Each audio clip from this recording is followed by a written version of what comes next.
Bart, leave a voice message for Bart. He'll get back to you right after the beep. Merge! Yeah.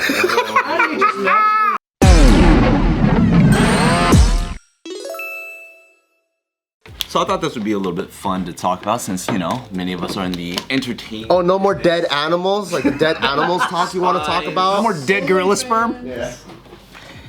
Is that how you think of me, Bart? Just dead animals? I just put your chapstick on, you fucking psycho. Alright. So, anybody here a fan of Taylor Swift? Just why do you look at the white blonde girl? Why did you point at her? Wait, I thought this was Taylor Swift the entire time. You guys told me. I like Taylor That's how we got him Swift. here. Yeah. She makes fun music. Fun music. I actually like her too. She's cool. Yeah, she's cool. She recently we found out that she turned down a Super Bowl offer. What? Yeah. Whoa. Why do you think she turned down a Super Because it was a fake $100 bill. Bowl? Wow. This is Is it fake. because that's not her demographic, maybe? No, I wouldn't say that. She's got a very, very big demo. I mean, I know she has a big demo, but I just think like people might not want to rock to her if the last time was like Dr. Dre and Snoop and stuff. Oh, it's a hard act to follow? Yeah, hard act to follow. You know? That's That interesting. would be a really, really interesting like sub reason that you would never admit I would to. have never thought of that. Yeah, that's actually. It's like imagine you're hosting the Oscars and then you see Will Smith sitting in the front row and you're like, I'm gonna go backstage. I'm gonna fucking slap me or something. That's true. You want like someone else to follow that because they're gonna be talking about last year's, Yeah. and in this one they're like Taylor Swift. It's a big contrast. That is a little bit of a If she thought. comes all fucking cripped out and she does her covers of all West Coast music, that'd be kind of cool. That's actually kind of Acoustic version. acoustic crip. Yeah. Acoustic crip album. Yeah. I like that. acoustic crip. So the reason that came out was actually she said that she didn't want to do it until she had finished re-recording all of her first 6 albums. Re-recording. Is that because of that that rights issue? Exactly. What happened? What happened? Well, what do you Back mean in what 2019, back in 2019, Scooter Braun was part of a group that acquired the rights to her first 6 albums, and that basically just pissed off Taylor Swift because, like, you know, she didn't have the rights to her own masters. And Why didn't she acquire them then? She was a little girl. It's hard to wanted do. it so It's bad. hard to do. Was Scooter her producer or agent the whole time? I think he was her agent. Really? Yeah, I knew he was Bieber's agent. Yeah, he's everybody's agent. Bieber and Ariana Grande. And Psy. But yeah, Ryan, you just gave that very affirmative, like, yeah, it's really hard to do because you're obviously familiar with the music business. I mean, that's something that like anything rights wise is hard to get from a label. Labels just don't want to give you anything. Like the first Scooter get in there and get it. I mean, most of the time someone else will have it. Yeah. But yeah. So, I mean, nowadays, though, obviously with technology, social media, everybody realizing that they can do that, you know, rappers were even doing it with NFTs, like in the last, 2 years and stuff like that. Everybody's making a much more independent kind of avenue for themselves in order to make sure they maintain the rights to all their stuff. We've already seen like major milestones of this, like for example when Apple acquired the rights to like the Beatles music and was able to take the Beatles music and put into Apple. And remember who had it before that? Michael Jackson. Yeah. Yeah. So And he would dangle in front of Paul McCartney like, I got it. or What is he dangling? remember when it was like a huge deal when Macklemore was rising to fame and he was like the only independent artist who was doing that at the time too, and there was a lot of that kind of like stick it to the man, own your own shit. Then they're not truly independent most of the time. If it has to go on, unless you own the label that you're, distributing from. Yeah. Because even Interscope has an independent branch where like independent artists go under Interscope's independent side. It's still under it. Yeah, but they're allowed to like, promote themselves as like, oh, I'm not in a label. So at the time, Taylor Swift was pissed, saying that she was sad and grossed out. Scooter Braun has since sold the master. Grossed out. That's a great quote for Sad like and grossed out. totally grossed out. Braun has since sold the master recordings, and Taylor vowed to re-record them to, in effect, regain ownership. So there was this whole time where she told all of her fans to stop listening to her music that was already out under the labels, and support like the re-recordings of music. And she had already done, I think, 2 of the albums, Red and Fearless. She's already re-recorded and re-released. A ton of work, dude. Damn. She's a hard worker. Do they know that which ones are the newer albums? Because I wouldn't know. Well, if you're a fan, I think that you know that she put out 6 albums already, and then all those 6, because she hasn't put out a new album of new songs. She's only recently put out 2 albums of her old albums, re-released and re-recorded. But if they got the same CD cover picture and everything, and then you're at Everything's probably got that like nice legal 15% change. and if you're at Amoeba, Nice. and then they both have the same cover, you're like, Is Amoeba even alive still? They are. San Francisco, Got it. and then you're just like, which CD do I buy? I don't even buy CDs anymore. But is it like because your instrument as a person changes? Yeah. So like you're not even gonna sound like Usher at 17.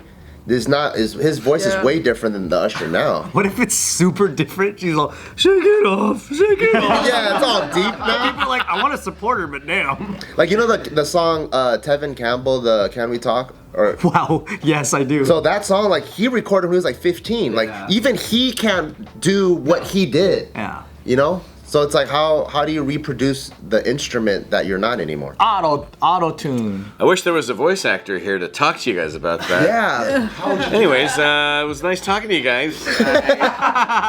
Let's talk about this goldfish with the big ass. Where we could take this. Yeah, I don't know. I don't know. It's there has to be. Well, I think about it when they just re-released, not re-released, but released new episodes of Beavis and Butthead, and Mike Judge is,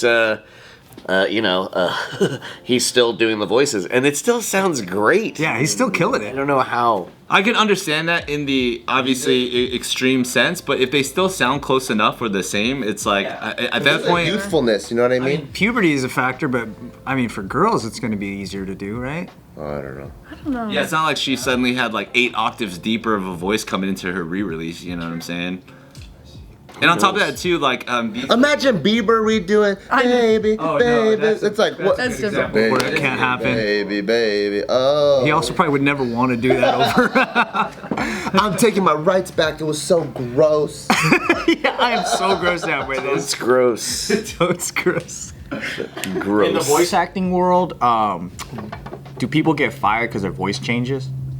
Sometimes they do. Sometimes that's it's threatening. Sometimes there are people that their voice does change or their memory of what. It's like your beauty. Oh, you their know? memory of it. You're not like It's a. supposed to sound like changes. And then if someone's in charge that doesn't agree with like, oh, well, he sounds fine, she sounds fine, but what happened to him?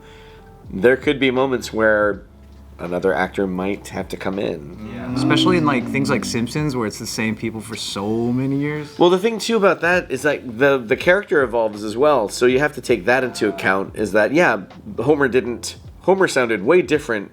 It was like more of a Walter Matthau impression. Boy, go to your room.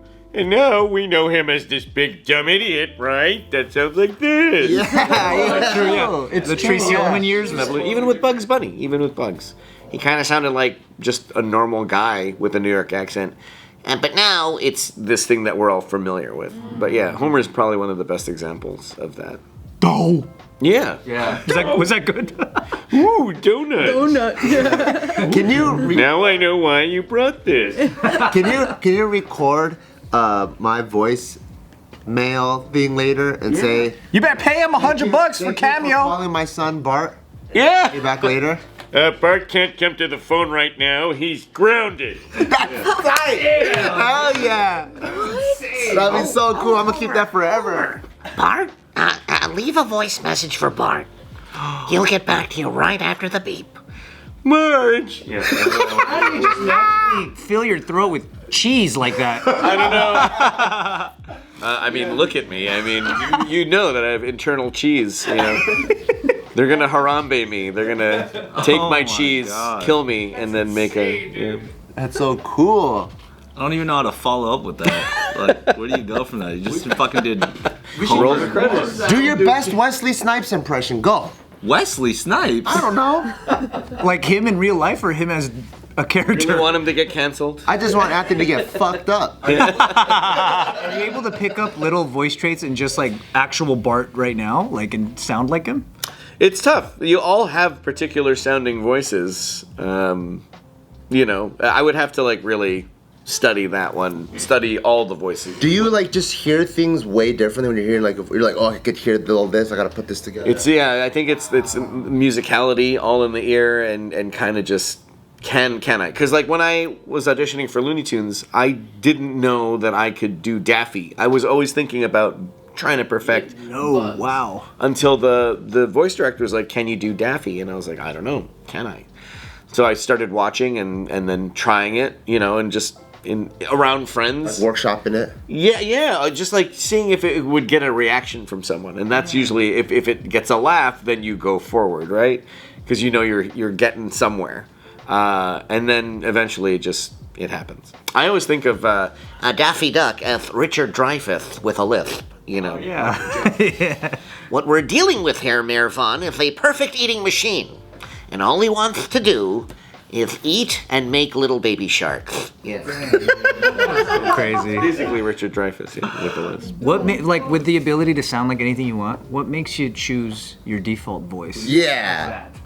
Oh, I don't know. That's a good question.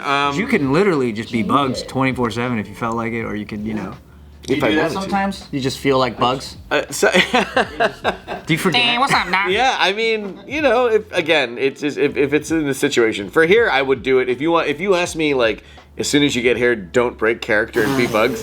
I would have done it in a heartbeat, Doc. We would have been Harambe. Because you're so comfortable. You're so comfortable, you could just do it. Sure, and now I am. I think before maybe not, but I think because I've always just thought of, you know, ever since Who Framed Roger Rabbit, I may have thought that those characters were real. Yeah. Oh, yeah. Do you ever use your talent to like defuse tense situations?